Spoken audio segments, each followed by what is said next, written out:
no jantar de família, assim que me sentei à cabeceira da mesa.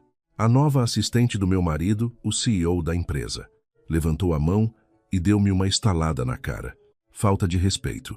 Eu devolvi-lhe a estalada com as costas da mão. Em seguida, olhei em silêncio para o meu marido. Ele entrou em pânico num instante. Eu tinha acabado de me sentar no lugar de honra no jantar da família Quintas, na velha Quinta do Douro. Beatriz avançou e deu-me uma estalada. A mão dela pesou com força. Pá! Osom ecoou. O grande salão de jantar da Quinta ficou em absoluto silêncio. Ao redor da longa mesa de carvalho maciço, dezenas de familiares das várias ramificações dos Quintas olharam para mim.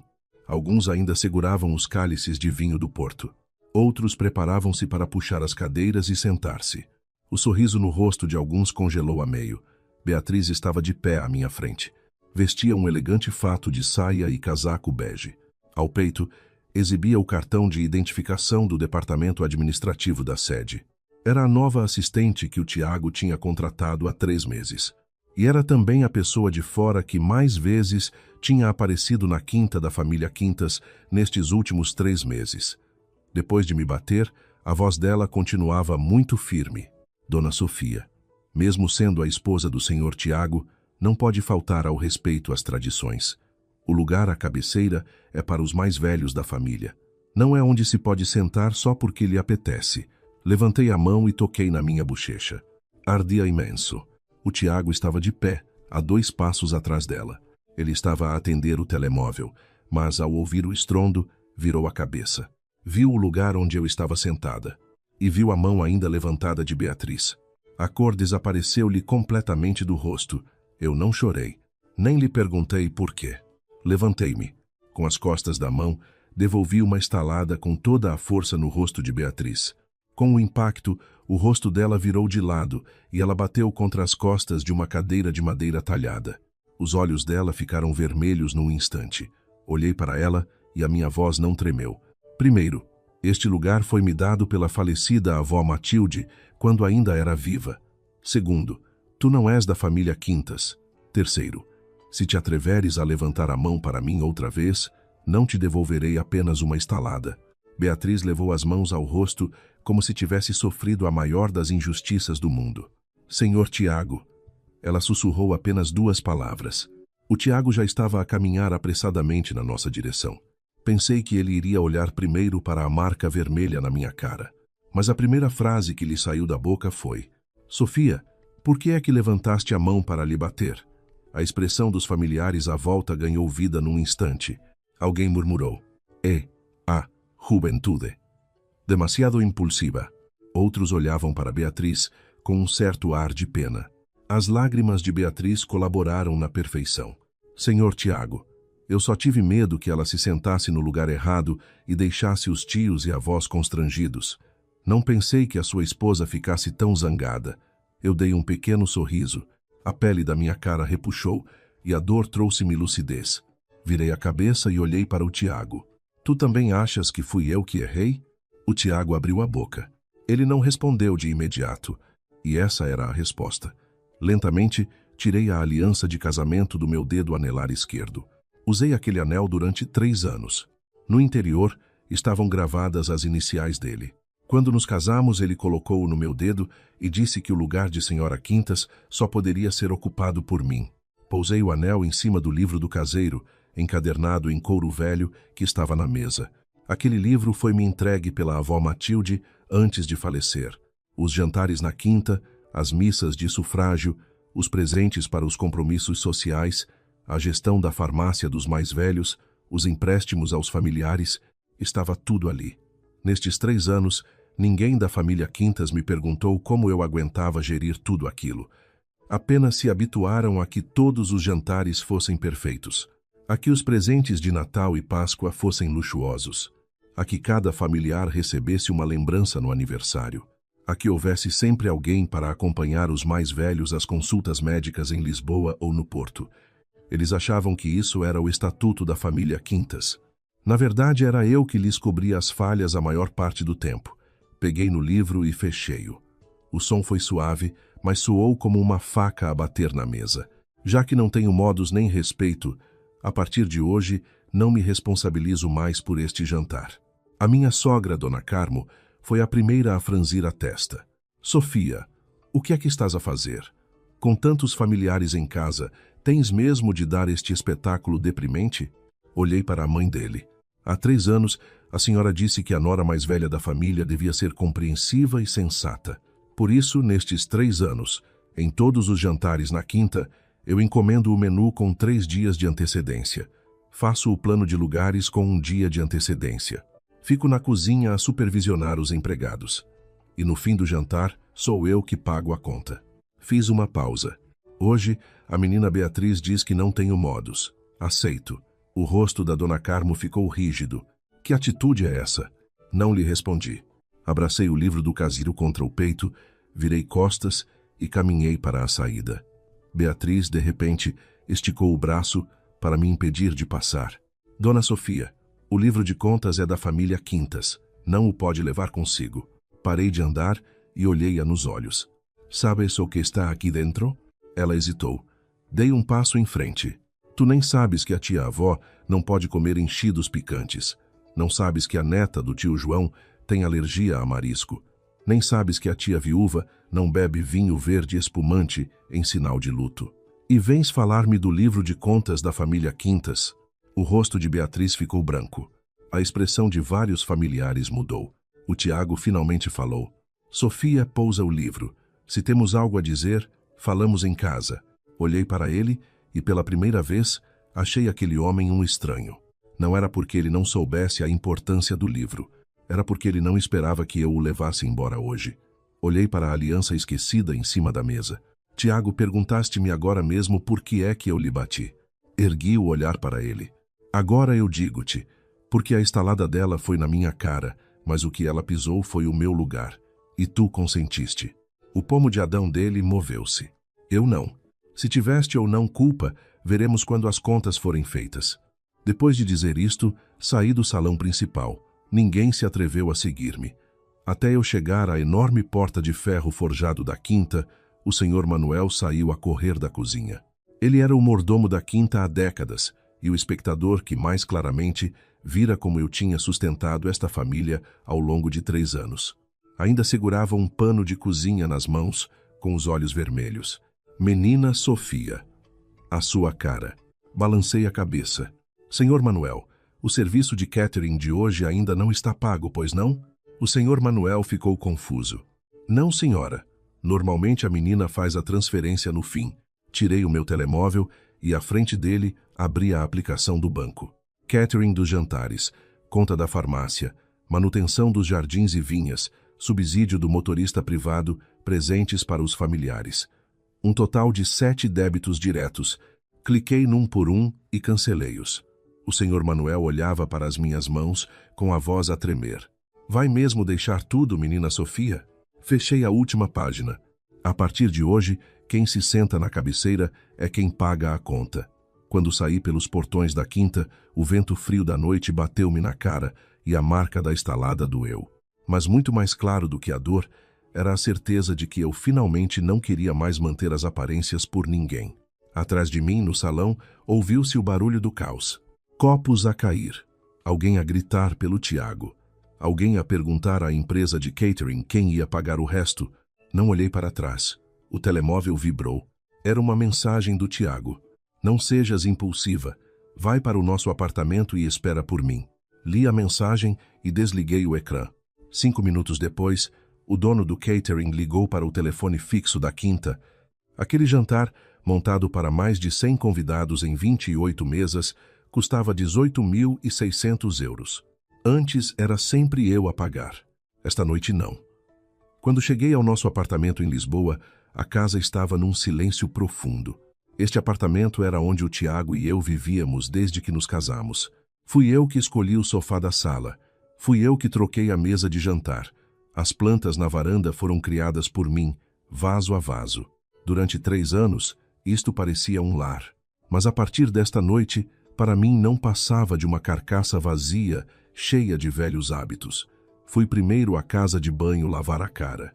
No espelho, o lado esquerdo do meu rosto exibia marcas nítidas de dedos. A estalada de Beatriz tinha sido dada com força. Não foi um deslize.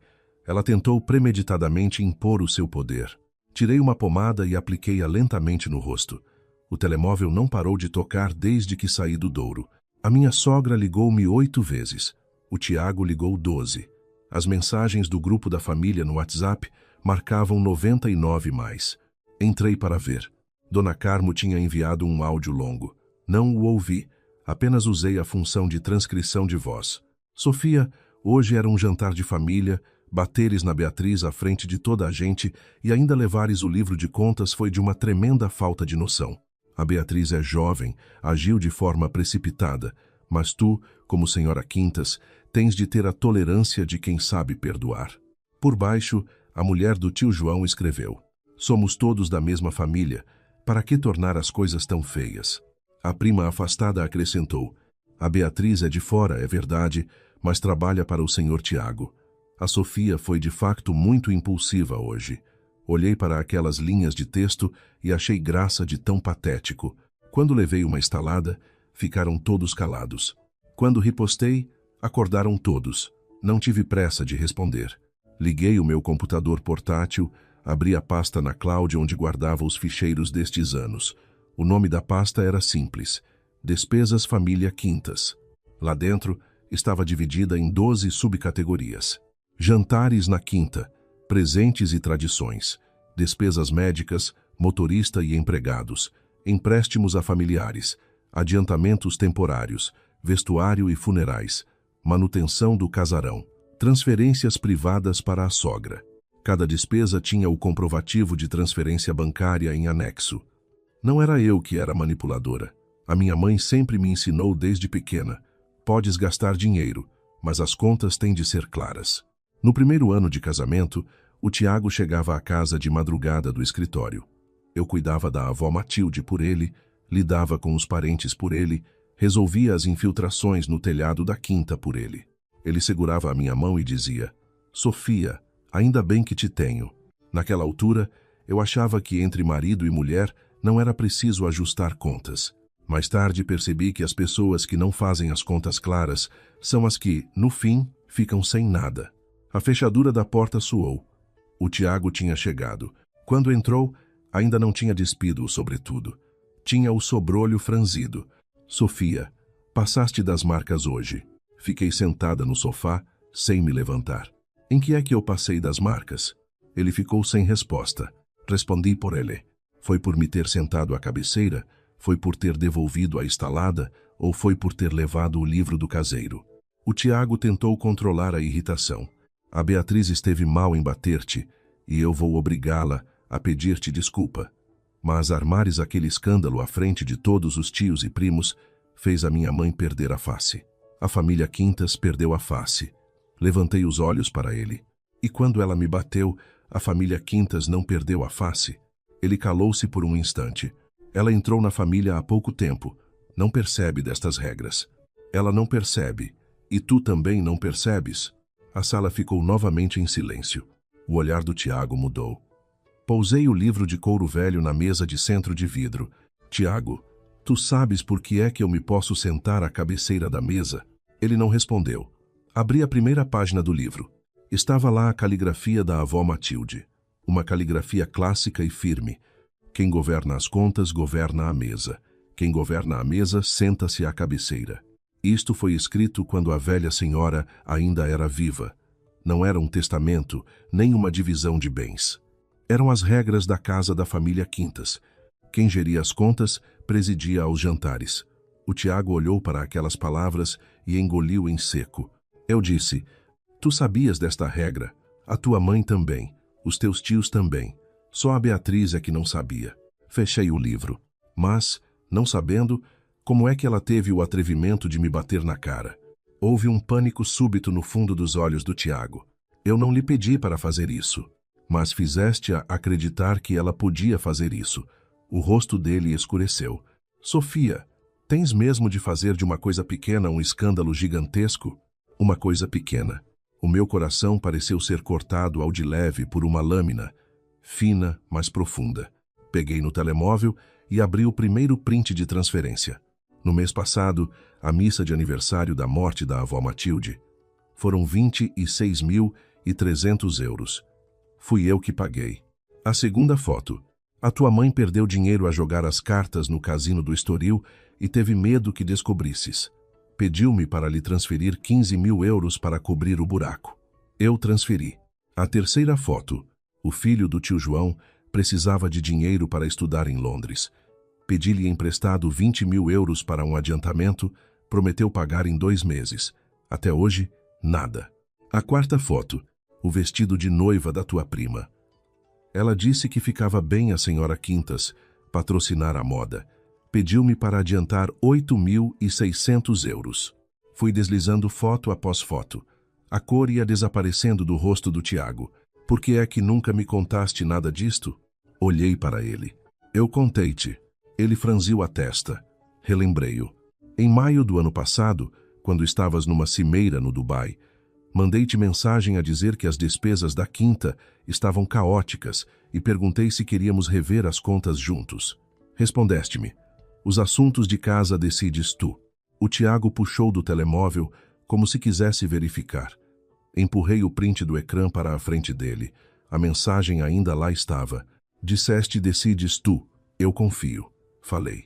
Eu deixei-te descansado durante 3 anos. E agora a tua assistente bate-me na cara a dizer que não tenho regras.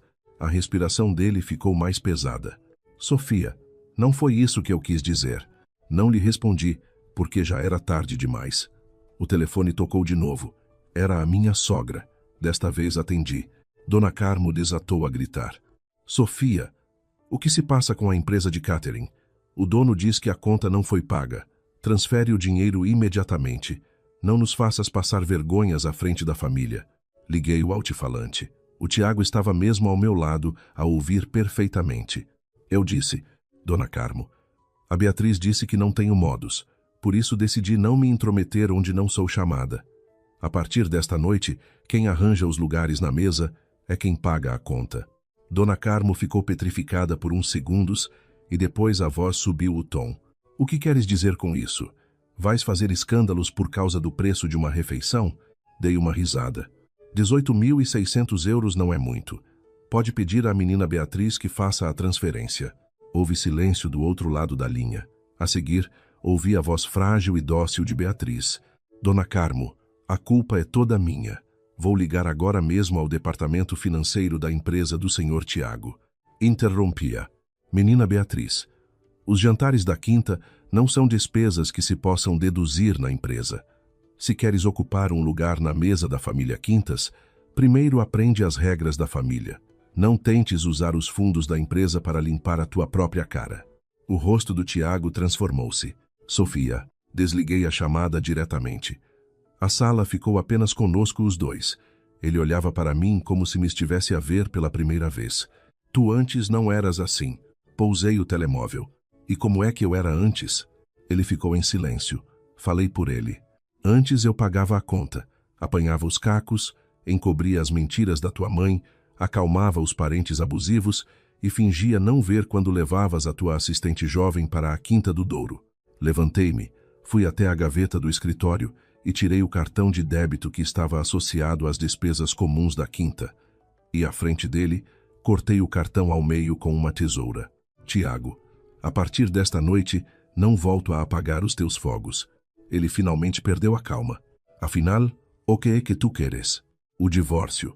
E, antes disso, saldar as contas todas. A expressão dele congelou. O divórcio. Não dei mais explicações. No quarto ainda havia roupas dele, nas quais nem toquei.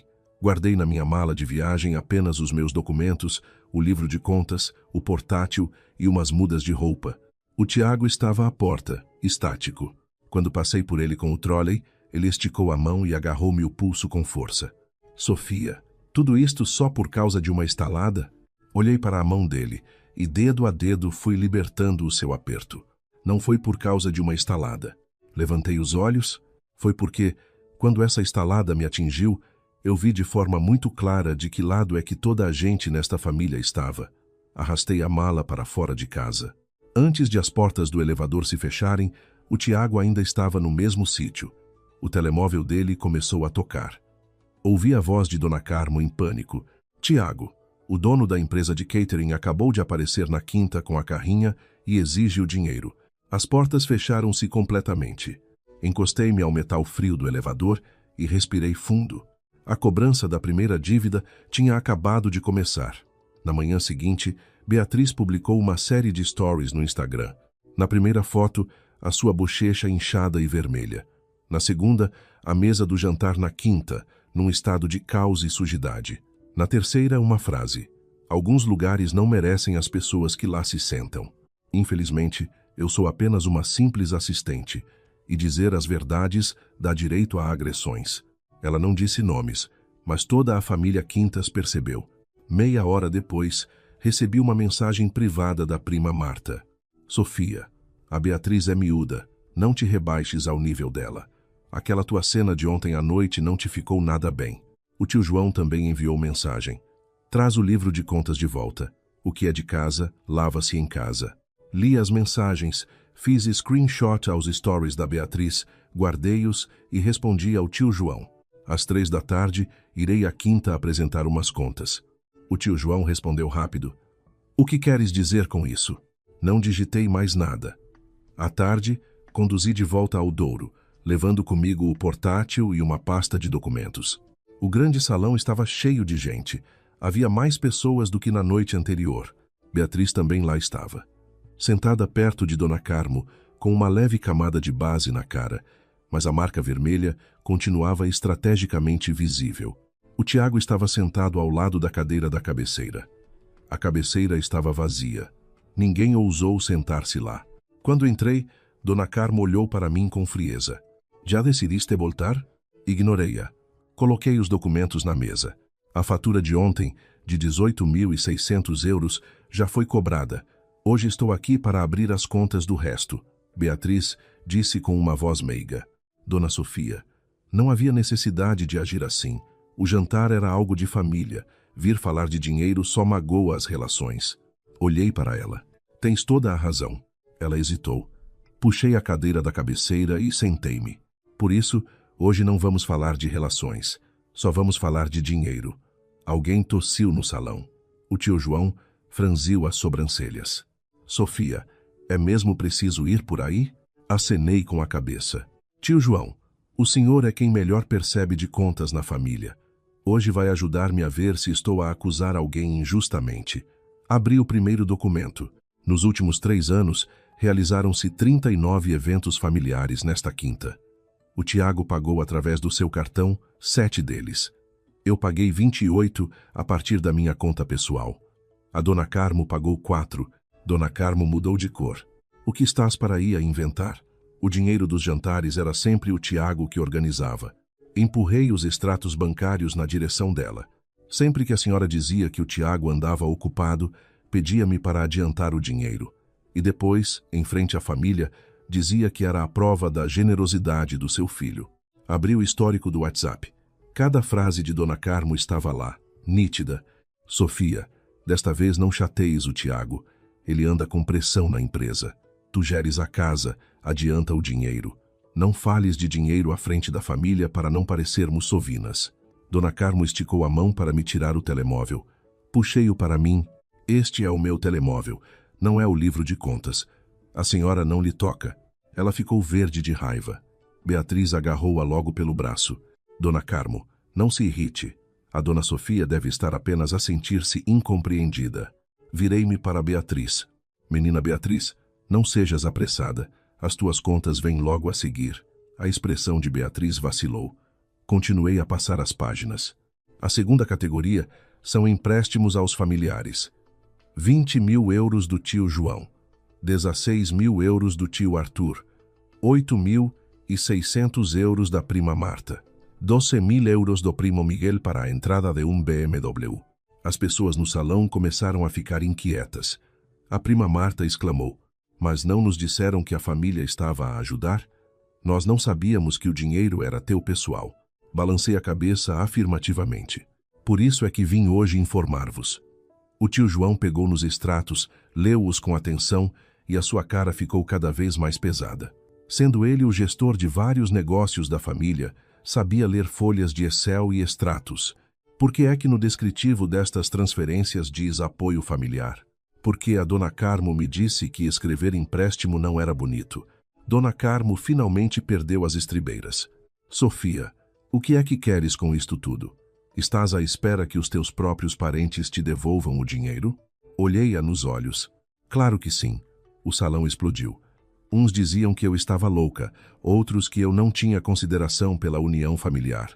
Disseram que quando a família Quintas me aceitou, não foi para agora estar a pedir contas de trocos. Fiquei em silêncio até acabarem de protestar. Depois, tirei o terceiro documento. Há uma categoria que não precisam de me devolver. O barulho diminuiu um pouco. As contas do internamento, enfermeiros, medicamentos e consultas da falecida avó Matilde. Eu reconheço que paguei por vontade própria. Olhei para o Tiago, porque a avó Matilde foi a única que sempre me tratou bem. O Tiago ainda não tinha dito uma palavra. Ao ouvir isto, o seu olhar vacilou. Continuei. Mas o resto do dinheiro foi emprestado ou adiantado e tem de ser limpo. Não usem os laços familiares como um pano do chão. Limpam as vossas sujeiras com ele e depois ainda dizem que o pano é que está sujo. Beatriz, de olhos vermelhos, intrometeu-se. Dona Sofia, a pressionar os familiares assim, vai deixar o senhor Tiago numa posição muito difícil. Sorri. Menina Beatriz, ainda não casaste para entrar na família Quintas e já estás a assumir a posição difícil pelo senhor Tiago? O rosto dela perdeu a cor. Puxei de uma fatura de dentro da pasta. O vinho e o champanhe que bebemos no jantar de ontem, foste tu que encomendaste. Beatriz ficou pálida. Sim. Ajudei a Dona Carmo a encomendar. Cada garrafa de moete, encomendamos 60. A fatura deu 4.800 euros. Ela acenou com a cabeça. Era a qualidade exigida para a quinta. Tirei o recibo original escrito à mão e mostrei-o. Liguei ao distribuidor hoje de manhã. Ele disse-me que as garrafas que foram entregues ontem não eram champanhe francês. Eram de vinho espumante de supermercado, das mais baratas. As 60 garrafas custaram 660 euros. O salão inteiro ficou num silêncio sepulcral. A postura de vítima no rosto de Beatriz paralisou. Dona Carmo também ficou em choque. Pousei os dois papéis lado a lado na mesa. Menina Beatriz, onde é que foram parar os 4.140 euros de diferença? Ela olhou imediatamente para o Tiago. Senhor Tiago, eu não sabia. Eu só mostrei à sua mãe o orçamento que o fornecedor mandou. Eu respondi. Como não foste tu a pagar a fatura final, claro que podes dizer que não sabias, mas o pedido de compra foste tu que enviaste ao senhor Manuel, e o fornecedor foste tu que mandaste trocar. O senhor Manuel entrou no salão. Trazia um maço de recibos na mão. A menina Sofia tem razão. Antes, todas as compras da quinta eram feitas a distribuidores de confiança. No mês passado, a menina Beatriz disse que o senhor Tiago tinha dado ordens para ser ela a gerir os fornecedores. Eu avisei que os fornecedores da dona Matilde não podiam ser alterados sem justificação. Ela respondeu que agora era o senhor Tiago que mandava nesta casa. O pânico instalou-se no olhar de Beatriz. Eu nunca disse isso. O senhor Manuel olhou-a com desdém. A menina disse-o na cozinha, à frente de duas empregadas. Duas das criadas, que estavam em pé no fundo da sala, baixaram os olhos, mas não a desmentiram. O Tiago finalmente falou, a voz dura. Beatriz, que história é esta? As lágrimas dela começaram a cair a jorros. Senhor Tiago, eu juro que só queria ajudar. Eu sou nova nisto, não conheço as regras da quinta, devo ter sido burlada pelo fornecedor. Fiquei a olhar para ela. Não conheces as regras, mas tiveste a coragem de me dar uma estalada. Ela ficou sem resposta. Todos os familiares que antes a defendiam agora desviavam o olhar. Fechei a pasta. Ontem à noite, a menina Beatriz publicou no Instagram que alguns lugares não merecem as pessoas que lá se sentam. Levantei-me. Olhei para a cadeira da cabeceira. Agora sou eu que pergunto. Alguém que nem sabe quem pagou a refeição que está a comer, com que autoridade acha que me pode ensinar as regras? Ninguém disse uma palavra. O Tiago olhou para mim com um olhar complexo. Sofia, estas coisas podias ter me dito em privado. Virei-me para ele. Ontem à noite, quando me bateram na cara, tu também podias ter perguntado se me doía. A cara dele perdeu toda a cor. Peguei no livro do caseiro. Hoje foi só o primeiro ajuste de contas. O tio João levantou a cabeça rapidamente. Ainda há mais? Olhei para ele. Ah, a família Quintas não me deve apenas jantares. Virei as costas para sair. Quando estava à porta do salão, Beatriz, a chorar, chamou: Dona Sofia, a senhora já não gostava de mim há muito tempo, por isso andou a investigar-me de propósito para me tramar, não foi? Parei. Sem olhar para trás, respondi: Não. Foste tu que vieste enfiar a mão na minha cara, e só aí me lembrei que havia podridão que não valia mais a pena eu esconder. O corpo dela enrijeceu por completo. Quando saí pelos portões, o Tiago veio atrás de mim a correr. Desta vez não me tentou agarrar. Ficou parado nos degraus de pedra, com uma voz rouca: Sofia, o que é que tu tens mais escondido? Olhei para ele. Não sou eu que tenho coisas escondidas. És tu, que nunca quiseste olhar para elas. As verdadeiras regras da família Quintas não estavam à mesa de jantar, mas na capela da quinta. Todos os anos, 3 dias depois do aniversário da morte da avó Matilde, os Quintas organizavam uma missa privada e um lanche na sacristia. Nada grandioso, nenhum convidado de fora. Apenas a família direta para acender uma vela e partilhar um momento de união. A velha senhora dizia: os Quintas podem perder a fortuna, mas não podem perder a decência e o respeito. Por isso, a organização era sempre feita por quem geria as contas da casa. Durante 3 anos fui eu. Este ano, a minha sogra não me avisou. Descobri pelo senhor Manuel. Ele ligou-me falando muito baixo: Menina Sofia. A patroa encarregou a Beatriz de organizar a cerimônia e disse que a menina andava com os nervos à flor da pele, por isso não era apropriado que entrasse na capela. Quando ouvi aquilo, parei a caneta vermelha com que estava a sublinhar as faturas. Que mais é que ela disse? Ele hesitou. Ela disse que, quer seja o lugar na mesa, quer seja o livro de contas, tudo pertence aos Quintas. Que se a menina tiver um pingo de inteligência, devolve tudo por vontade própria. Dei um riso pelo nariz. Diga-lhes que lá estarei amanhã. Na manhã seguinte, à porta da capela, estava já montada a recepção para os familiares. Beatriz usava um vestido preto, elegante e sóbrio, com o cabelo apanhado. Na mão, segurava um croque com os lugares na capela, enquanto dava ordens aos criados. Ao ver-me, a cara dela estremeceu, mas recompôs o sorriso meigo num instante. Dona Sofia, que bom que veio. A dona Carmo disse que como hoje havia muita gente e a senhora não estava bem de saúde, não valia a pena entrar. Pode ficar na sala lá de casa a descansar. Olhei para o papel que ela tinha na mão. Quem é que te mandou fazer o mapa dos lugares? Ela ergueu o queixo de forma subtil. A dona Carmo. Estendi a mão. Mostra-me. Ela não o entregou. Dona Sofia, isto são assuntos familiares dos Quintas. Quase desatei a rir. Uma assistente que nem usa o nosso nome, em pé à porta da capela da minha família, a dizer-me como as coisas devem ser tratadas na família Quintas. Não lhe tentei arrancar o papel da mão. Passei por ela e caminhei até a porta dupla de madeira antiga da capela. Beatriz ficou desesperada. Esticou o braço. Dona Sofia, não me torne a vida difícil. Parei e olhei para o braço dela. Beatriz, a primeira vez que me bloqueaste o caminho foi no salão de jantar. A segunda vez foi agora, à porta da capela. Tens a certeza que queres ser física uma terceira vez? Ela recuou a mão a tremer e baixou-a lentamente. Lá dentro, os membros seniores da família já estavam sentados nos primeiros bancos de carvalho. A dona Carmo estava de pé junto ao altar. Ao ver-me entrar, fechou a cara. Quem te mandou vir? Respondi com clareza.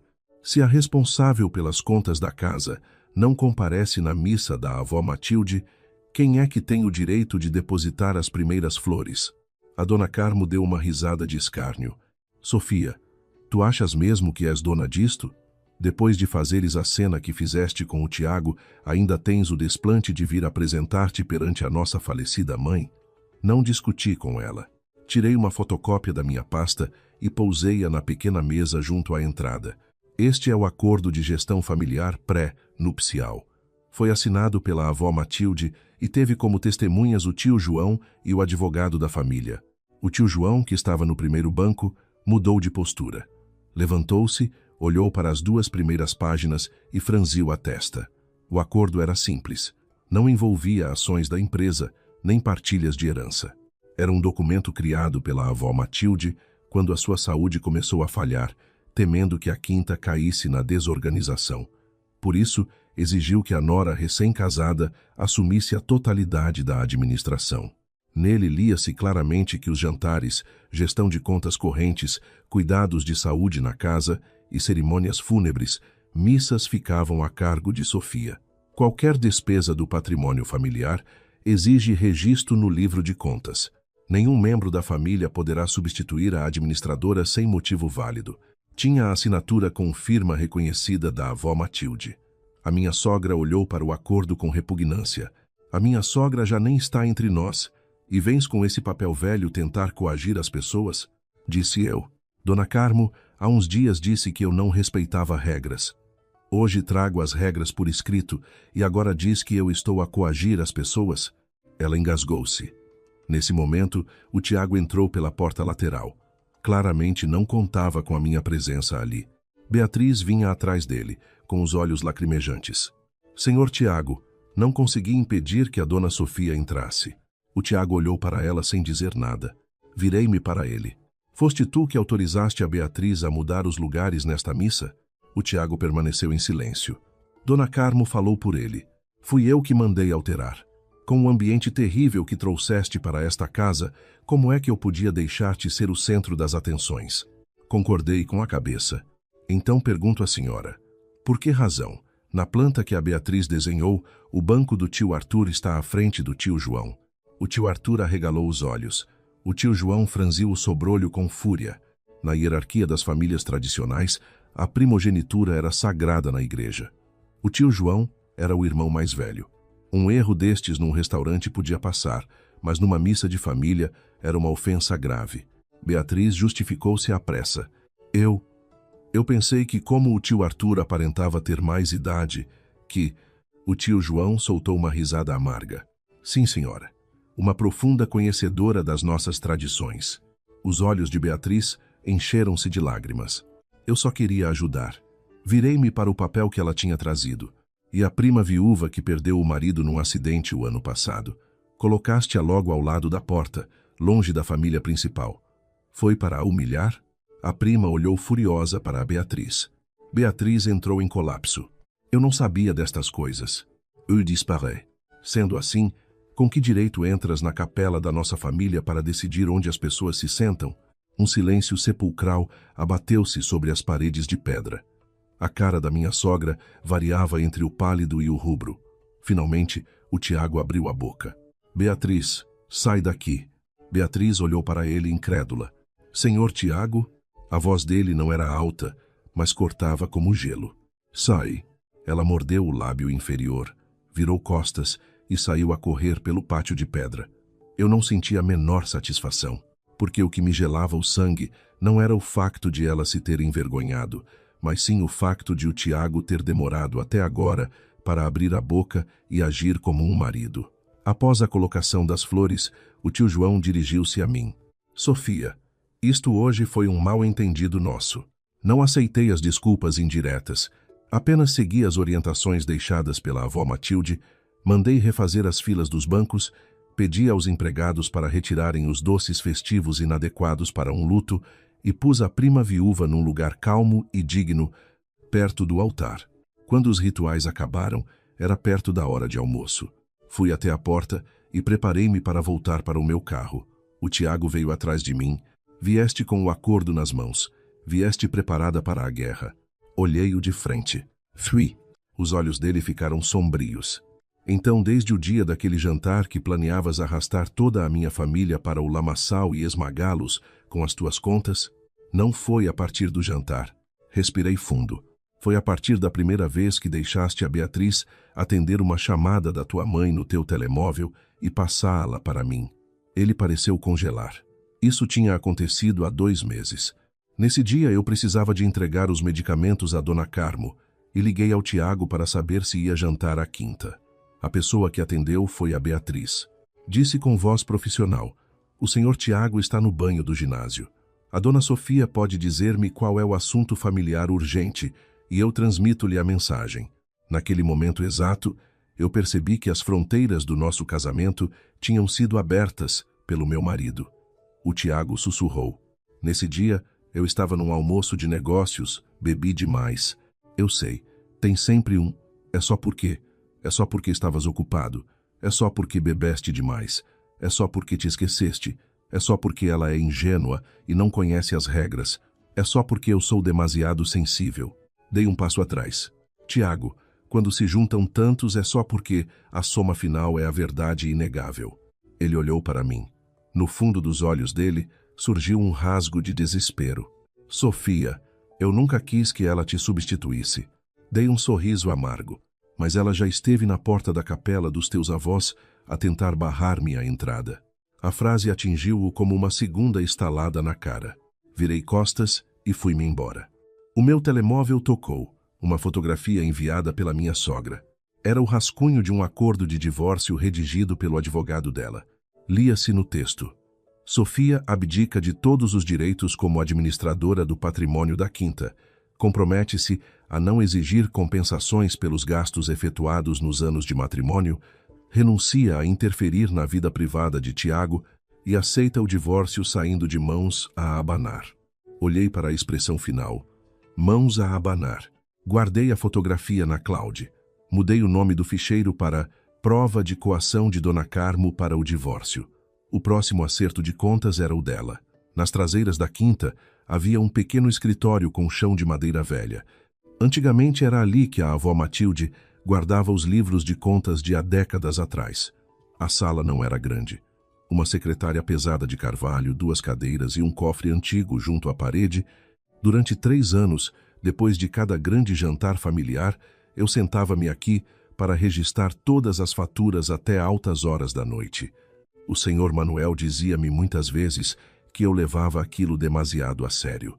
Menina Sofia, a família Quintas tem tanto dinheiro que não se rala com tostões. Eu costumava sorrir e responder-lhe: se lhes faz falta ou não, é com os Quintas. Se as contas são justas ou não, é com a minha consciência. Agora, olhando para trás, ainda bem que sempre guardei os recibos todos.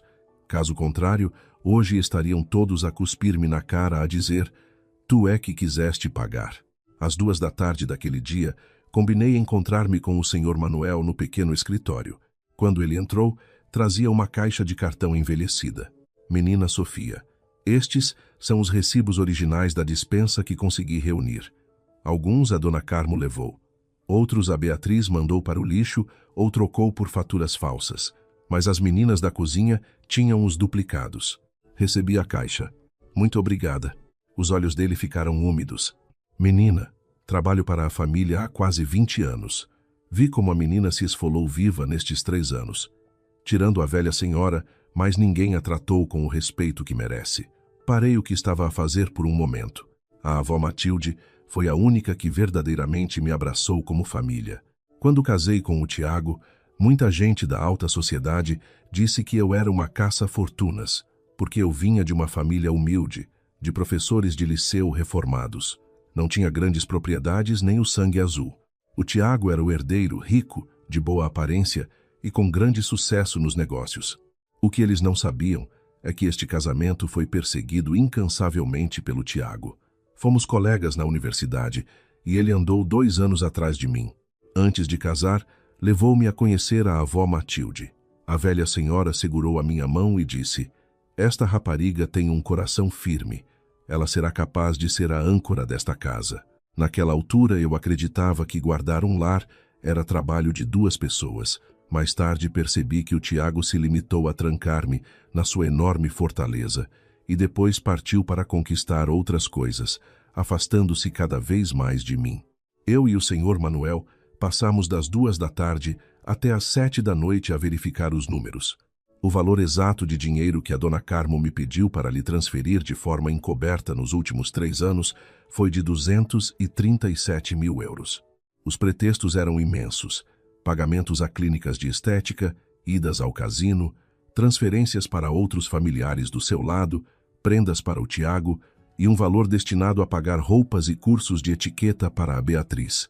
No último ponto, a minha caneta parou. Roupas para a Beatriz? O senhor Manuel suspirou. Foi a patroa que mandou comprar. Dizia que a menina Beatriz acompanhava o senhor Tiago a reuniões importantes em hotéis de luxo e que com roupas rascas ia prejudicar a imagem da empresa. Mas quando pediu à menina Sofia para pagar, disse-lhe que era para a sua prima Marta. Procurei o registro de mensagens daquela data. Lá estava a dona Carmo a escrever: Sofia, transfere-me o dinheiro para o vestido de cerimônia da noiva da prima Marta. Não quero que os amigos dela pensem que a família Quintas é forreta. O valor, 8.600 euros. A data coincidia com 2 meses antes. Naquela mesma noite, o Tiago levara Beatriz a uma gala de beneficência no casino do Estoril. Beatriz usou um vestido comprido deslumbrante, num tom champanhe, e esteve ao lado dele o evento inteiro. As revistas cor-de-rosa tiraram fotografias. Eu perguntei-lhe por que na altura. Ele respondeu que era uma exigência corporativa. E afinal, aquele vestido corporativo tinha sido pago do meu bolso, a pedido da minha sogra. Olhei fixamente para a cópia da transferência no ecrã e dei uma gargalhada seca. O senhor Manuel assustou-se. Menina Sofia, sublinhei a negrito a linha no Excel. Não é nada, é só mais uma camada de gelo no coração. Eram 8 da noite quando o Tiago me ligou. Atendi. Ele parecia exausto. Onde é que estás? No escritório da Quinta. Silêncio de alguns segundos. Ainda estás a investigar as contas? Sim. Sofia, não faças isso. A minha mãe já tem alguma idade e pode não se lembrar bem dos valores. Pousei a caneta. Tiago, sabes que a tua mãe usou o meu dinheiro para comprar o vestido que a Beatriz levou àquela gala no Estoril? Do outro lado da linha, nenhum ruído. 8.600 euros. Sob o pretexto de ser para a prima Marta. Ele respirou ruidosamente. Eu não sabia disso. Claro que não sabias. Tu só sabias que ela estava deslumbrante ao teu lado e que não te fez passar vergonhas perante os teus sócios. Ele demorou a responder. Vou dizer à minha mãe para te devolver esse dinheiro. Dei uma risada cheia de sarcasmo. Tiago, tu achas mesmo que o problema ainda é os euros? A voz dele engasgou. E o que e que? Olhei para os números preenchidos a caneta vermelha no papel à minha frente. É o facto de todos vocês terem usado o meu esforço para comprar favores aos outros, de usarem o meu silêncio para manter a vossa pose de família rica e usarem o meu casamento como carpete para os outros andarem em cima. Desliguei a chamada. O senhor Manuel sussurrou. Menina, a Beatriz está lá fora. Levantei a cabeça. Beatriz estava à porta do pequeno escritório. Tinha trocado para um vestido simples de lã branca. As marcas da estalada na sua cara tinham desaparecido quase todas. Já não transparecia arrogância. Em vez disso, parecia a própria imagem da tristeza e da fragilidade. Dona Sofia. Gostava de falar consigo. Fechei o livro do caseiro. Falar sobre o quê? Ela fechou a porta atrás dela. Eu sei que não gosta de mim. Mas eu e o senhor Tiago não temos absolutamente nada além de uma relação de patrão e empregada. Fixei nela o olhar. Se fosses apenas uma funcionária a trabalhar, não tinhas ousado esbofetear a esposa do teu chefe num jantar familiar em casa dele. Ela evitou os meus olhos. Eu, nesse dia, fui dominada pela impulsividade. E também. A senhora sabe por que é que o senhor Tiago me deixou intrometer nos vossos assuntos de casa? Não mexi um músculo. Ela parecia ter finalmente agarrado uma faca que podia espetar no meu orgulho. Porque ele diz que a senhora é demasiado fria. A minha mão a agarrar a caneta parou no ar. Beatriz continuou. Ele diz que a senhora não discute, não luta pelo lugar, e age como se estivesse num casamento onde ele nem faz falta. Ele deixou-me ajudar porque ele queria ver se a senhora reagia e ficava com ciúmes. Fitei os olhos dela. Então foi ele que te mandou dar-me uma estalada? Ela apressou-se a acenar com as mãos. Não, não. Ele nunca me disse isso. Fui eu que senti pena dele. A senhora estava ali sentada na cabeceira como uma rainha de gelo e não o valorizava. As palavras eram suaves, mas venenosas. Levantei-me lentamente. Beatriz, tu sabes por que é que eu nunca me rebaixei a lutar contigo? Ela não respondeu. Caminhei em direção a ela. Porque as pessoas não são lugares de estacionamento que se possam roubar. E um casamento não é um restaurante. Não é por entrares à força e empurrares a porta que te dão de comer. Ela perdeu a cor. Eu continuei. Achavas que o Tiago deixava-te atender os telefonemas dele, acompanhá-lo a almoços e meter-te na vida da mãe dele porque te estava a dar uma oportunidade? Ela olhou para cima para mim. Deixa-me ser brutalmente honesta. É porque ele é preguiçoso. Ela ficou perplexa. Ele tem preguiça de resolver a má relação com a mãe. Tem preguiça de traçar limites às outras pessoas. Tem preguiça de lidar com a minha decepção sobre a falta de empenho dele. Então, empurrou-te para a frente da trincheira e deliciou-se com a ilusão de que era o rei bajulado por duas mulheres. O olhar de Beatriz desmoronou. Ela recusava-se a aceitar aquilo. Mentira! O senhor Tiago tratava-me de forma diferente. Dei de ombros, com um sorriso gelado. Então faz com que ele case contigo. O rosto dela paralisou. Voltei a sentar-me. Pode sair. Ainda tenho contas para fazer. Ela não se mexeu. Subitamente, com um gesto desesperado, lançou as mãos a um monte de faturas que eu tinha em cima da secretária. Menina! Gritou o senhor Manuel, tentando agarrá-la. Na pressa, Beatriz puxou várias folhas que se espalharam no chão. Baixei-me para as apanhar. Uma das folhas era o recibo de pagamento do tal fornecedor que ela mudou. O dinheiro adiantado, num valor de 30 mil euros, não foi para uma empresa de distribuição. Foi transferido para o seu próprio IBAN pessoal. Ela ficou lívida como um cadáver. Olhei para o papel. Em seguida, levantei a cabeça devagar. Ah, Beatriz, eu achava que não conhecias as regras. Afinal, as regras financeiras da burla tu conheces na perfeição. Coloquei a fatura numa pasta transparente. Ela recuou, aos tropeções. Dona Sofia, deixe-me explicar. Interrompe-a. Não é preciso. Liguei o telemóvel e fotografei o comprovativo. Amanhã temos reunião geral da família Quintas. Podes explicar isto olhos nos olhos com a administração inteira. As lágrimas saltaram. O senhor Tiago nunca vai deixar que a senhora me humilhe dessa maneira. Encarei-a friamente. Estás enganada. Amanhã eu não vou lá para te humilhar. Vou lá para mostrar àquela família cheia de pose que todo o caviar que comeram foi comprado com a minha humilhação. A reunião de família no dia seguinte foi marcada por urgência pela Dona Carmo. O local era, novamente, o grande salão da Quinta do Douro. Ela provavelmente achava que ter a maioria silenciosa do seu lado serviria para me intimidar. Além dos tios diretos, chamou 2 parentes mais velhos e respeitados de Lisboa. Dona Carmo sentou-se ao lado da cabeceira vazia. Atrás dela, Beatriz, de olhos extremamente inchados, parecia não ter dormido. O Tiago sentou-se do lado oposto. Quando me viu entrar, levantou-se logo. Não olhei para ele. Caminhei e sentei-me no lugar vago no meio. Dona Carmo empurrou uma capa com documentos pelo centro da mesa. Sofia, estas são as tuas condições de divórcio. O facto de a vossa relação ter chegado a este ponto, nós já nem tentamos salvar. Mas aviso-te desde já. Da família Quintas não levas um único cêntimo, nem ficas com direito a nada da Quinta. Eu peguei na pasta Eli. As alíneas eram as mesmas do rascunho que ela me tinha enviado, com uns aditivos. 1. Sofia desiste das compensações sobre o que gastou na gestão da família. 2. Perde qualquer posição de influência em assuntos da família Quintas. 3. Sofia admite ter agredido ativamente Beatriz durante o jantar e fará um pedido de desculpas público. 4. Sofia assina um acordo de confidencialidade impeditivo de falar com a imprensa ou com terceiros sobre o interior da casa. Quando acabei de ler, atirei o dossiê à mesa. Dona Carmo esqueceu-se da última linha e sairá desta casa a rastejar de joelhos, a pedir perdão.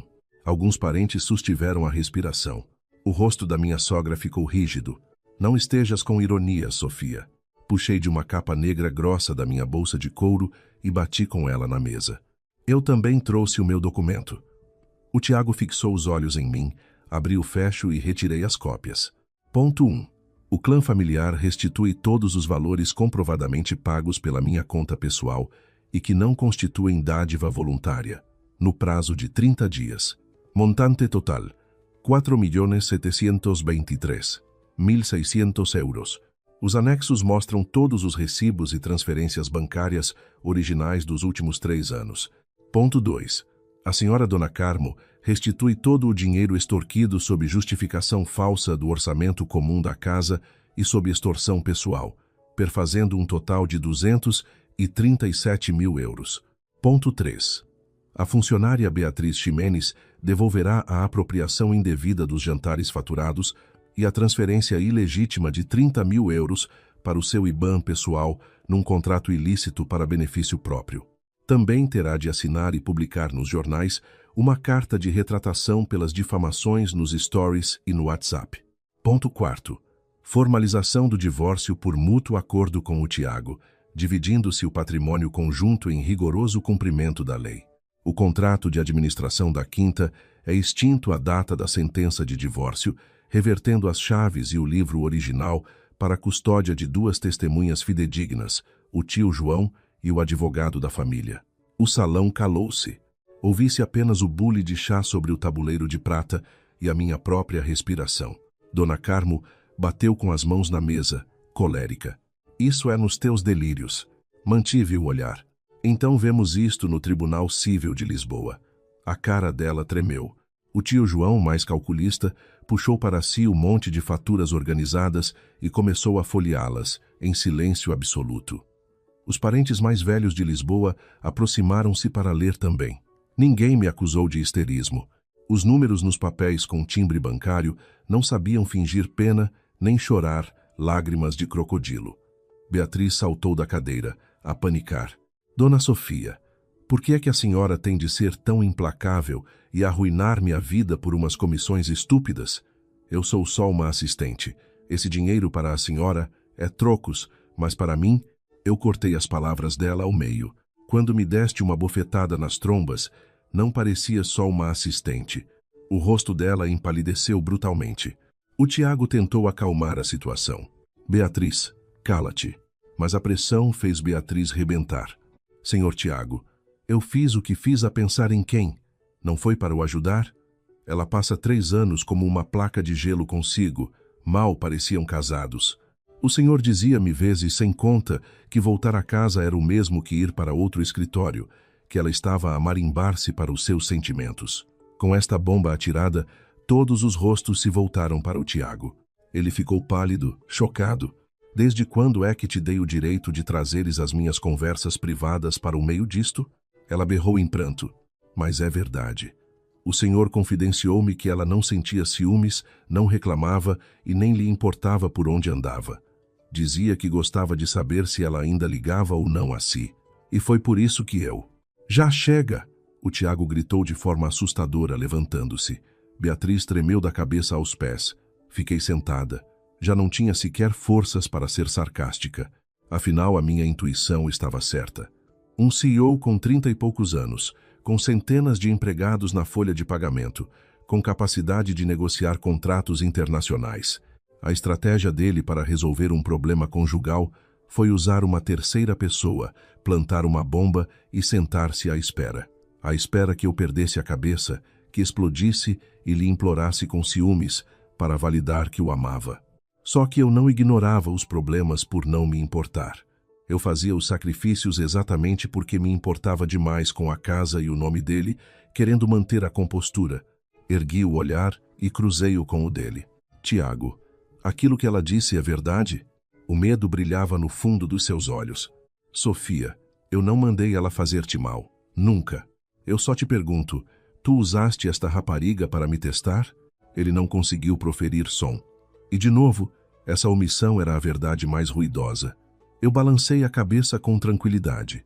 Puxei da minha caneta de tinta permanente e, ao final da minha proposta de divórcio, escrevi em letras cursivas elegantes.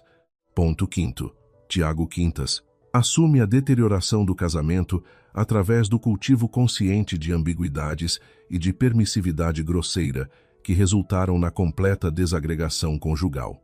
Deitei a caneta para cima da mesa. Se assinam ou não, deixo convosco. A porta está daquele lado. A minha sogra perdeu toda a postura fidalga. Deu um berro. O Tiago nunca na vida vai assinar isso. És uma ingrata e interesseira. Passaste 3 anos com os privilégios todos de estar debaixo da capa desta fortuna e ainda tentas chupar o que é nosso. Olhei para ela fixamente. Que fortuna? Comi e bebi a conta da vossa fortuna? Fui a última folha do meu ficheiro. Nos últimos 3 anos, além dos investimentos, o Tiago depositava 12.000 euros mensais na minha conta conjugal. Sabe quanto mexi lá? 0. Os extratos estão imaculados. E sabe como paguei as contas de milhares de euros, os funerais da quinta e a manutenção do Mercedes do tio, com as contas pessoais provenientes da minha poupança e dos direitos que cedi ao casar em separação de bens e das comissões do meu trabalho de consultoria? Dona Carmo ficou petrificada com a humilhação pública. Beatriz voltou aos prantos. Dona Sofia, tem mesmo de empurrar-los contra a parede desta maneira violenta? Lancei-lhe um olhar sepulcral. Beatriz, se eu quisesse agir de maneira violenta, nem sentada nessa cadeira estavas. Ela encolheu-se. O Tiago, apertando o sobrolho num visível desespero, falou com a voz num fio. Sofia, eu e os advogados vamos regularizar esta dívida contigo, mas o divórcio, eu peço-te, podemos dar algum tempo para assentar a poeira? Disse prontamente. Não. Por quê? Olhei para as pessoas daquela sala. Porque eu não volto a sentar-me a uma mesa onde a qualquer instante corro o risco de me espetarem uma bofetada na cara, para depois esperar que sejas tu a arbitrar quem é a coitadinha na história. A expressão dele desmoronou-se. Era o abismo. A reunião não resolveu tudo. A Dona Carmo recusou assumir culpas, a Beatriz recusava admitir as contas e o Tiago continuava em negação sobre o divórcio. Não me surpreendeu. Recolhi os documentos com frieza, levantei-me e dirigi-me para a saída principal. Assim que pus a mão no fecho da pesada porta de ferro forjado, um tumulto estourou nas minhas costas. Dona Carmo. Mãe! Virei-me. A minha sogra estava a dobrar-se sobre si própria, agarrada à barriga, e o rosto cor de mármore baço ao desabar da cadeira em direção ao chão. Beatriz foi a primeira a pular para cima dela. Ai, a sua mãe está a desmaiar por causa das discussões da Sofia. Todos os tios atiraram-me olhares aterradores. Continuei onde estava. O Tiago pegou nela ao colo. Tinha o desespero de um filho. Sofia, a caixa de medicamentos dela. Onde está? Fitei a cena grotesca que decorria perante os meus olhos. A hipocrisia é assombrosa. Momentos antes, exigiam-me que ficasse de mãos a abanar na rua e que nada tinha a ver com a família Quintas. Mal, a mãe caiu doente. Já a responsabilidade de saber o estoque da medicação recaía na mulher inútil. Respondi, na máxima frieza. No grupo de WhatsApp da família, eu reenviei o ficheiro do historial clínico e localização do SOS 3 vezes. Podes verificar. O Tiago pestanejou, perplexo. Beatriz estava histericamente a berrar. Como pode ser tão desumana num momento destes? Eu apenas sorri, abrindo as portas. Menina Beatriz, não ia ser tu que substituías as regras de gestão da casa e que ias provar o quão leal eras a esta família? Bem podes começar por encontrar os comprimidos. Fica lá bem. Dona Carmo foi para o hospital de São João, no Porto. O Tiago acabou por me telefonar. Quando atendi, ele parecia desesperado. Sofia, a minha mãe foi para as urgências. O médico internista diz que deve ter sido causado por algo alimentar terrível que exacerbou a gastrite nervosa num espasmo brutal. A Beatriz nem sabe dizer o que ela andou a comer. Eu estava na porta das urgências e olhei para cima para o bloco do hospital. Já cheguei. Houve silêncio da outra parte. E eu acrescentei. Não vim na qualidade da esposa abnegada que traz uma marmita quente de canja. Vim na qualidade de quem vem garantir que me isentam totalmente desta negligência. No exterior das urgências estava um grupo ansioso. Beatriz ao lado do Tiago. Assim que cheguei, Beatriz desatou aos soluços. Dona Sofia. Eu realmente não sabia que a mãe do senhor Tiago era tão alérgica e não tolerava enchidos fortes. Se era a senhora que geria isso, por que não foi explícita? Ainda antes de eu responder, a prima Marta atirou. Pois, isso é verdade, Sofia. Por mais fúria que tenhas por estares ofendida com o marido, usar as restrições alimentares da sogra como manobra é perigoso. Virei-me para a prima Marta e disse, tu tens provas absolutas que eu ocultei a informação? Ela hesitou, apanhada de surpresa. Liguei o ecrã do meu telemóvel para todos. Abri um PDF com as diretivas de cuidados domiciliários. 3 meses atrás, quando a Beatriz ficou encarregada pela primeira vez do evento dos convidados estrangeiros na quinta. No grupo de família, eu deixei isto.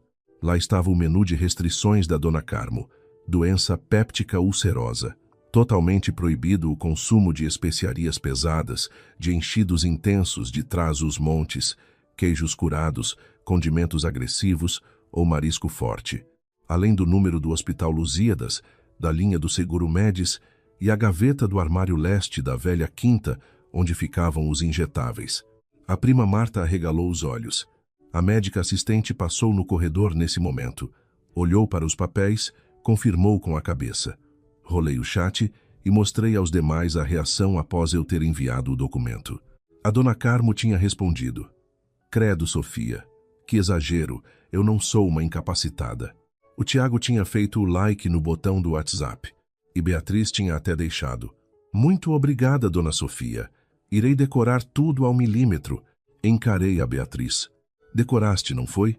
Ela balbuciou, tremendo como varas verdes, e abri, num clique final, uma fotografia. O frigorífico principal da quinta. O senhor Manuel tirara a foto e mandou-me ontem à noite. O frigorífico onde eu colei com fita cola industrial as regras alimentares gigantes que lá estavam há anos, agora encontrava-se esvaziado das folhas. Falei para toda a sala de espera do hospital.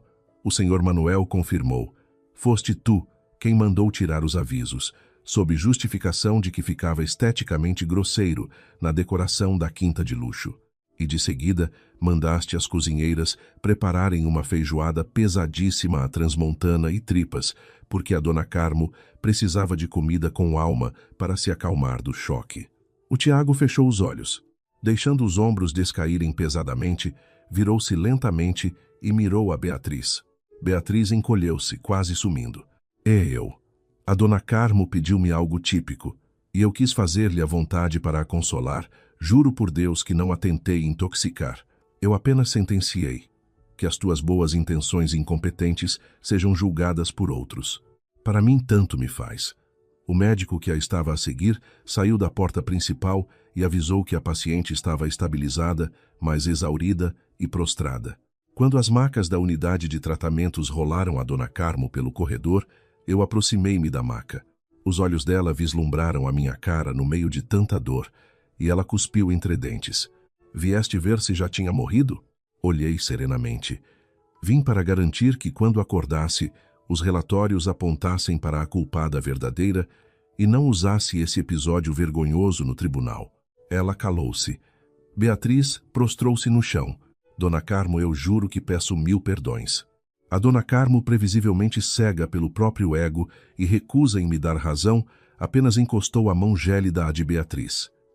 "Não tenhas pena miúda. Eu sei que tiveste coração. Se fosses da nossa família, terias reparado. És de fora e eu perdoo." Sorri e bati palmas num aplauso solitário. Um som que ecoou assustadoramente no corredor do bloco B do São João. Que belo espetáculo familiar. Comentei: "Não sendo da família e matá-la, a base de feijoada merece o perdão porque é forasteira. Mas para mim, não sendo da família, tive uma bofetada nas trombas para me ensinarem etiqueta. Mas tem razão, Dona Carmo. Afinal, o sangue é que dita se temos tolerância às mortes intencionais ou às regras de boas maneiras." Tirei de imediato o meu último papel guardado e depositei na mesa de enfermeiros as 3 vias. A folha de registro médico minucioso das consultas nos privados da Dona Carmo. Tem 3 cópias. A cópia número 1 vai para o meu marido. A segunda vai ficar na ficha do hospital para os enfermeiros de turno. A última, guardem ou metam a sorte na roleta do vosso futuro. Informei categoricamente. Daqui em diante, encerrei o meu contrato de assistência aos vossos idosos. Podem alugar 10 enfermeiras da Cruz Vermelha. Podem dar a Miss Beatriz as funções. Passar bem. Dona Carmo entrou em sobressalto na maca. "Sofia, eu ainda não estou a 7 palmos e tu desvinculas-te do apoio?" Virei-me. A senhora própria disse: "Que a mim eu exijo disciplina, mas os forasteiros ignoro. Agora sou uma forasteira. Aproveite as tréguas." Tiago olhou para mim. Os seus olhos negros continham pela primeira vez a dor pura e cristalizada. Quando eu saí pelos corredores em direção ao elevador exterior para a garagem, O Tiago atravessou correndo na minha direção. Sofia, posso ir levar-te ao teu carro? Rejeitei, com o meu casaco no braço. Não. A voz dele era um murmúrio desesperado e lixiviado de dignidade. Sofia, por favor. Regressa só hoje para o apartamento de Lisboa? Só uns dias. A quinta está um colapso gigante. A minha mãe foi para os cuidados, eu só. Pousei o dedo indicador na caixa torácica dele para o afastar, interrompendo a distância entre os dois. Tiago, olhei-o de baixo acima. Queres que eu regresse para tu conseguires que os comprimidos sejam arrumadinhos pela estúpida do costume? Os familiares irritantes, rebatidos e calados por quem gere as faturas, a mãe acalmada de ataques no divã e os problemas arrastados da puta que te bateu na porta do hospital fiquem arrumados em caixinhas pelas quais podes não olhar no caminho para o emprego. Apertei o meu carro na chave do parque de estacionamento, fazendo um pequeno pi-pi sonoro. Se sentes a ausência do cão velho fiel, não te preocupes. Da próxima vez que eu te servir um jantar e a tua amiga saltar para a cabeceira a esbofetear os convivas indesejados, eu aprenderei mais as tuas regras. Ela desatou. Para com isso, eu não a perdoo mais. Eu juro que sei que estraguei tudo. Tu erraste, eu errei. As portas do elevador começaram a fechar entre os nossos dois corpos, num espelho irônico de uma fenda inultrapassável. Os meus últimos dizeres, enquanto os perfis de aço trancavam a visão do seu olhar desesperado na luz branca do subsolo. Não, tu não erraste na parte da traição propriamente dita ou das confusões conjugais que tiveste a audácia de criar. Tu erraste em algo muito mais deprimente. Achaste genuinamente a tua vida toda, que, mesmo pisoteando as peças da fundação da tua riqueza diária, eu era o rochedo silencioso que ficaria eternamente lá onde a maré me atirou. Eu já tinha saído da órbita gravitacional dos Quintas, e não ia regressar a parte alguma. Mudei-me de armas e bagagens para o velho apartamento, num pequeno prédio antigo e modesto na Lapa, com estuques trabalhados da década de 70, da minha mãe falecida. Eram meras 2 divisões de um T2, e os sobreiros e acácias espiando do alpendre, e que ofereciam sombra à rua silenciosa, não possuíam madeiras de mogno maciço da quinta, as constantes chamadas venenosas e desumanas da família e do perfume misógino, misturado com cigarros do Tiago, quando chegava fora de horas, sem a menor consideração ou desculpa de cariz conjugal. Dormi aquela primeira noite a fundo, por 8 horas retemperadoras, sem a mínima perturbação, e com a luz suave nas frestas da portada, sem a obrigação de guardar a fortaleza para quem a pilhou por via interior. E percebi, aliviada, a pureza química da respiração singular. Ninguém pesava, ninguém cobrava. O ar cheirava a manhã limpa e a café quente. Às 10 tocou o interfone da campainha, e observando através da mira minúscula do visor óptico, percebi a silhueta gasta. Era o Tiago no andar térreo. Trajava um gabardine azul marinho opaco que exibia resquícios da noite gasta na vigilância hospitalar com profundas cavidades suboculares arroxeadas da insônia. Dei abertura pelo portão interior da casa modesta, mas interpus a soleira, recusando oferecer as honras da casa, barrando qualquer aproximação dele à intimidade. O que foi?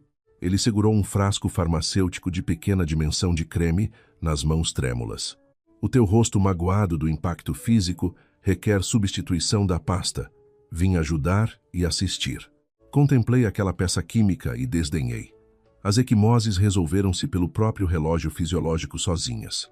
A sua expressão petrificada evidenciou a dor ao saber que este T2 também guardou as suas memórias pré-nupciais conosco antes dos faustos fúteis da opulência desumanizada dele na cúpula. Hoje ele nem entrava no paraíso de volta, e a tortura moral destruía-o ali no degrau de pedra. Ele propôs-me descer ao café e à tabacaria humilde da esquina do cruzamento de rua adjacente. Reuni os ficheiros da documentação da minha autoria burocrática e aceitamos. Minutos volvidos, ocupamos as mesinhas minúsculas de granito e pé de ferro no café ao lado do largo da rua. O meu expresso forte arrefecia na brisa enquanto lhe apresentei um relatório legal e contundente, assinado sob os estatutos matrimoniais judiciais portugueses do meu novo advogado. O Tiago tentou empurrar aquilo. Declinou. olhando fixamente as rubricas. Apresentou um envelope dele. Li as quantias listadas.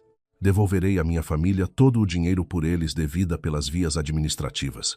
Abracei aquilo com aceitação passiva. Acorda e obriga a tua mãe. Assinar o divórcio neste tempo prematuro. O peito arquejava contra a camisola preta, com suores aflitos. Achas que resolverá tudo na estaca da tua raiva vingativa num precipício desregulado destes? A Beatriz causou estragos e as culpas da omissão de facto admito. Mas foder isto para a separação final e fatal e arruinar. Retorqui incisivamente a hipocrisia e mostrei a estagnação perigosa dele, a falência sistêmica dos julgamentos conjugais ao referir que os atos que parecem pouco para si são as fraturas completas de ossos expostos da vítima. Tu, repites de um lado para o outro. Estalada e o divórcio abrupto. Tu achas, na verdade, que eu não merecia pedir essa ruptura imediata se consideras essa mera chapada alheia e os empréstimos um capricho?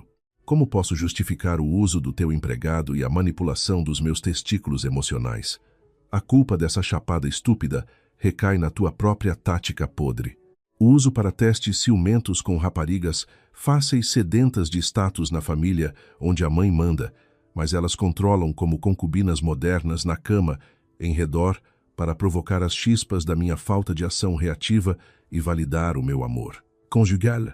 Eu fiz pausa. Exalei com tristeza os fumos das chaminés de Lisboa e furei com os olhos os do Tiago em absoluto transe da fobia do arrependimento perene e incurável dele.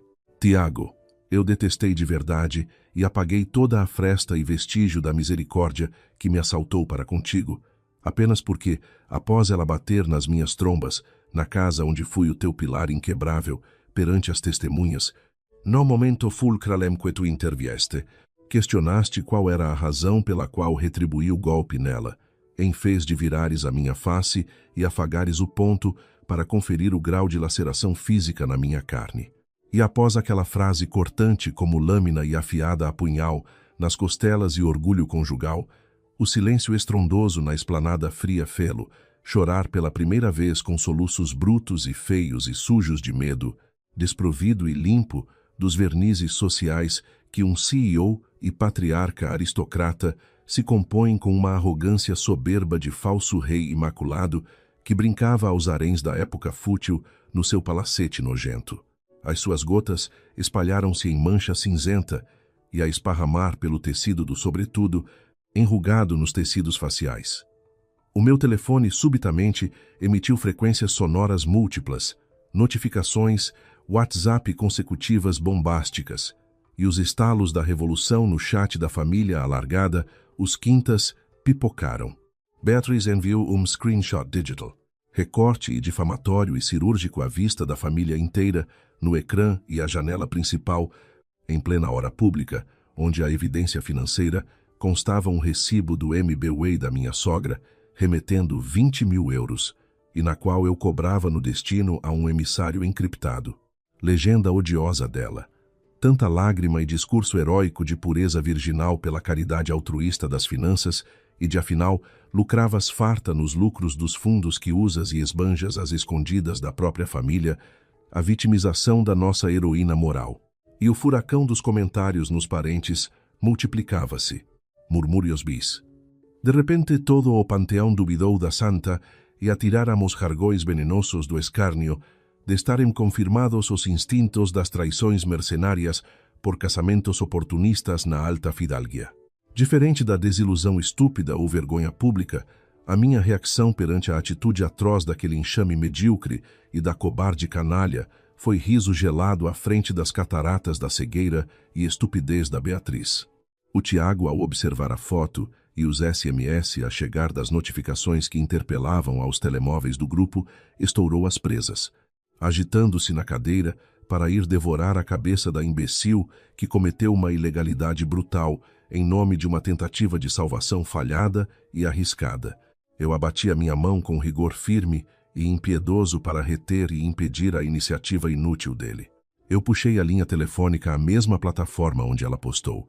Procurei os arquivos do Banco Millennium daquela transação particular antiga num ápice, A transferência da verba tinha chegado à minha conta pessoal dos referidos 20.000 euros falsos de subornos a mim. Apresentei com upload fulminante a documentação onde constava uma transação feita logo 5 minutos imediatos de seguir os referidos 20.000 euros, numa ordem fracionada para 3 pontos finais, destinatários legais. 10.000 para a Clínica do Coração de Lisboa na urgência e pagamento do check-up privado cardíaco e caro da velhota insana e inútil da Dona Carmo. 5.000 euros na construtora civil do Eng. De telhados para as infiltrações pluviais do sótão da sua adega pessoal. E mais 5.000 euros para a amortização. No colégio particular lusitano de crianças. Nas propinas do pequeno pirralho bastardo do tio João para as atividades da filha, e onde Dona Carmo jurava caridade aos descendentes. Eu colei todas as faturas e descrevi abaixo em negrito explícito para as consciências daqueles monstros sem coração o esbulho difamatório truncado pela manipuladora de pacotilha no chat em comum.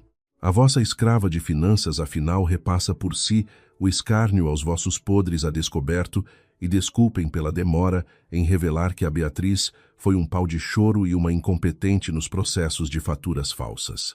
Silêncio completo. Abutres. Covardes. Tio João imediatamente interviu confirmando. Oh sim, as propinas Sofia estão confirmadas, eu validava este favor. Desculpa pela intervenção desinformada da assistente. E o grupo entrou no modo surdo-mudo no cemitério do WhatsApp. Beatriz amorteceu a resposta com um silêncio em pânico. O olhar fulminante de raiva de Tiago cruzou-me perante a inépcia absurda do jogo mesquinho e que revelou a pobreza miserável que eles causaram no meu luto por anos consecutivos com a amizade inquebrantável das chamas, da dedicação à família pela minha parte. Tu vias, eu já me demiti e deixei a tua arena desmoronar porque os muros de palha não exigem pedreiros. Não me enerves a pedir perdões tardios com lágrimas em cima de um chá morno numa mesa e onde tudo que nos unia ardeu para eu assinar um simples processo do conservador cível amanhã e por termo as partilhas e cada cêntimo roubado pelas hienas e das rameiras com complexo e delírio de princesa ser purgado e resgatado das masmorras da nossa desgraça. Impiedosa é fútil. E para não mexeres a agulha, não irás vingar os danos na canalha e cobardes tu próprio, mas ser-lhes atirado pela boca de lobos famintos sem ti. A efeméride social que não planearam receber a minha presença no futuro aconteceu de modo fatídico na reunião que o tio João estabeleceu para o dia do seu jubileu nas traseiras do celeiro antigo do Douro, reconstruído do salão para jantares maiores. Era a ocasião festiva onde ele exigiu e ditou como sênior do ramo, forte aos seus devedores com os olhos no futuro nos papéis assinados por empréstimos irrecuperáveis do fundo. Ali eu acorri aos recintos dos pavimentos como mera executora oficial a um patamar dos advogados implacáveis, sem a armadura ou submissão afetiva, segurando o velho papiro encarnado de pele grossa à ilharga. Vestia o vestido clássico e gélido em lã castanha escura minimalista. O silêncio estripador seguiu onde passeava as bainhas pelas pedras polidas antigas, nas portas arcadas do jantar principal da noite solene, encabeçado pela hierarquia natural familiar da cúpula. Ali Beatriz foi apresentada humilde a esconder as pestanas em pé, como uma escrava de leilões fracassados, com roupas negras ao lado da cúpula do sofá, a tentar mitigar e esgueirar os rastros como barata tonta. A mãe da casa também acenou aos papéis numa desilusão, derrotada. Tudo que ali ferveu estava imaculado por números e matemática e processos da cobrança irrefutável da legalidade financeira que atirou as promessas fraturadas aos cães. Em praça nua o salão, o tio João, pragmático na essência da preservação pura econômica da casa, validava linha a linha cada transação irrefutável, com uma honestidade egoísta, mas purificadora de justiças, para limpar e reverter os roubos sob protestos dos parentes acossados pelo buraco sem fundo. As confissões irromperam. Oh, valha-nos! São Jorge que a Sofia nunca dissera à frente das luzes do altar a origem disto para cobrar nos corações. Vamos adiar em metade o calote, e os empréstimos no início do semestre pagarei. Os credos, rezas e desculpas, a jorrar aos soluços e arrependimentos, forjados pela penhora judicial possível, das faturas não quitadas, da humilhação familiar da alta fidalguia, endividada aos credores falidos. No processo, esmagamos a Beatriz no crivo da execução de tribunal. E a justificação irrefutável da corrupção e das comissões desonestas dos recibos da conta pessoal, pela alteração intencional fraudulenta de abastecedores, na prova da denúncia do próprio senhor Manuel, na dispensa e falsificação do orçamento, dos fornecedores da vinha e produtos do evento. Tiago lançou um grito desabador. O punhal fulminou o ego machucado da sua credibilidade executiva no escândalo exposto. Restitui ao cêntimo nos 3 dias, estipulados tudo quanto furtaste das mesas, sob risco cível, esvazia as posses, as calúnias postas online pela internet serão limpas ao osso de confissão criminal por danos irreparáveis de reputação que imputaste na figura intocável e da senhora oficial na cadeira, que caluniaste por vergonhosa arrogância na bofetada.